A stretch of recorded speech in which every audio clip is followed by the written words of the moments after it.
Hello, my name is Dustin Sparkman, the founder of Ground Zero Management. This week I'll be discussing a few things with you guys in regards to taking your band down the road. I can't stress this enough with artists. They need to understand how important it is not only to play a relative amount of shows in both your hometown as well as the neighboring towns, but to also have developed a solid foundation of fans, especially in your hometown. The last thing any artist or band wants to do is go on tour and play in a city they've never played at before and sound extremely sloppy because of the lack of performance they've done, and to also just not have anyone in front of them except for other band members. And that really has to do with the lack of marketing. So you really want to make sure that you're playing a decent amount of shows, but that you're also marketing yourself and promoting the tour. So when you go on tour, you're not just playing in front of a few band members, but you actually have a decent amount of turnout. Once your band is established and you are tour ready, you're ready to finally hit the road, you need to take in some considerations before leaving. Don't make the same mistake I did.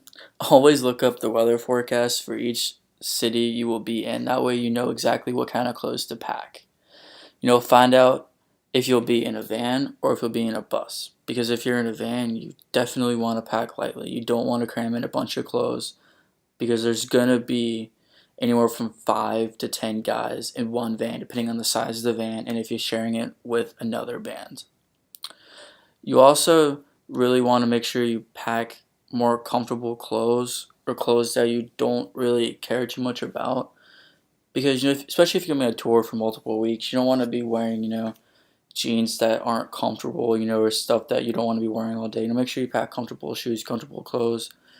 But again, clothes that you don't really care all that much about, because you never know what will happen while you're on the road. Your clothes can end up getting destroyed. And you don't want a pair of like $80 jeans getting trashed. Always have the tour route planned ahead of time as well. That way there's no confusion or chance of getting lost while on the road. Now that more so pertains to local bands and unsigned artists, which is more what I'm working with personally. Because obviously, if you're a signed band, you have a tour manager, you have someone that handles all that for you. But you definitely want to make sure that you have the tour route planned out from city to city and you know exactly where you're going. That way you're not getting in the van and you're like, oh crap, all right, where are we going? And you're trying to figure it out last minute. I also recommend while you're on the road to hit up any friends that you may have and just see if you can sleep on their couches or even their floors, because you don't want to get a hotel if you can help it. It's very expensive and it can definitely rack up if you do it multiple times while on tour. You also don't want to sleep in the van. Take my personal word on that. Sleeping in a van is not comfortable and there's just the lack of space because you're sharing it with multiple people.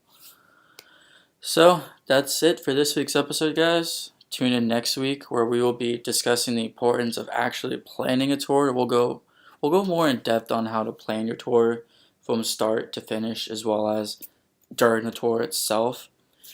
And we'll also discuss why you should always be early for load-in time, why you don't want to be late for that, and why you don't really want to be on time either, but you want to get there early if possible. Thank you, and for more information, visit our website at groundzeromanagement.com. See you next week.